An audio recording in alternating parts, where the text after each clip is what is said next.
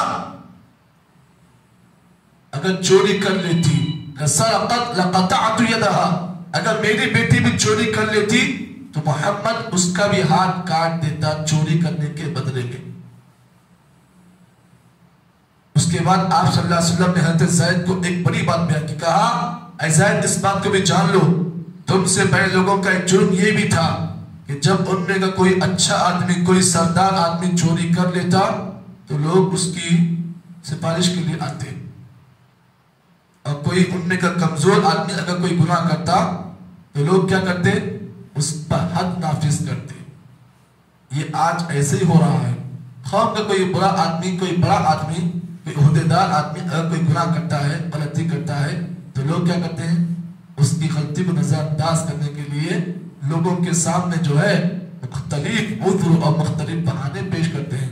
اور قوم کا کوئی چھوٹا آدمی، کوئی غریب آدمی کوئی گناہ کرتا ہے، غلطی کرتا ہے تو اس کی غلطی کو اتنا پھیلاتے ہیں، غلطی کرنے والا اپنی غلطی کی باتیں سن کر پریشان ہو جاتا ہے۔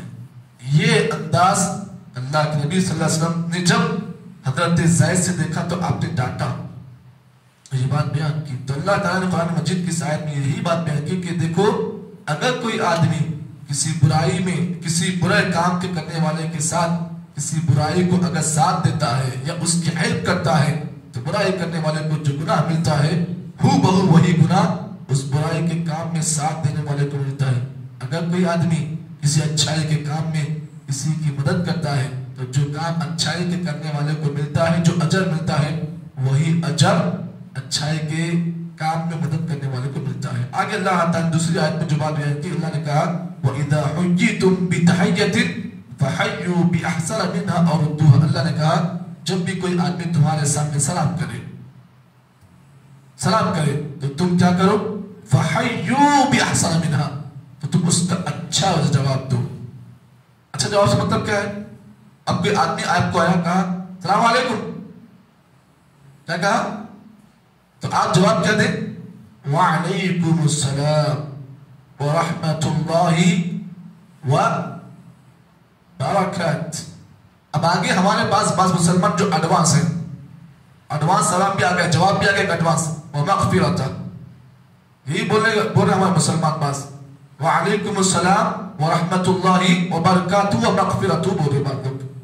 اب مغفرت کا لفظ کب بولنا ہے؟ وہ آدمی جب زمین سے جانے کے بعد آپ بولیں گے مغفرت کا لفظ، لیکن بات ہمارے ایڈوانس بھی ہے نا، زیادہ ثواب ملنے کے زیادہ الفاظ بولتے ہیں، نہیں، آپ کو حد وہی بیان کی گئی ہے۔ کیا حد ہے؟ وعلیکم السلام ورحمۃ اللہ وبرکاتہ، آپ کی حد ہے۔ اب مغفرت اگر آپ بولتے ہیں تو آپ حد پار کر رہے ہیں۔ اللہ نے کہا وَإِذَا حُيِّيتُم بِتَحِيَّةٍ فَحَيُّوا بِأَحْسَنَ مِنْهَا أَوْ رُدُّوهَا، جب بھی کوئی آدمی تمہارے سامنے سلام کرے تو بدلے میں اس کا جواب آپ احسن طریقے سے دو، اور رُدُّوهَا یا اس کا اچھا بدلہ دو۔ ان اللہ کان علی کل شیء حسیبا، اللہ تعالیٰ ہر چیز پر گواہ ہے، ہر چیز پر اللہ شاہد ہے۔ تم جو کہہ رہے ہو، تم جو کر رہے ہو، اللہ تعالیٰ ہر چیز پر گواہ ہے۔ یہ دو آیتیں تھیں جو آپ کے سامنے بیان کی گئی ہیں۔ اللہ تعالیٰ دعا کریں کہ اللہ تعالیٰ مجھے اور آپ کو جتنی باتیں دونوں آیتوں کے روشنی میں بتائی گئی ہیں، اللہ تمام کو اس پر صحیح معنی میں عمل توفیق عطا فرمائے۔ سبحان اللہ وبحمدہ، سبحانک اللہم وبحمدک، اشہد ان لا الہ الا انت، استغفرک و اتوب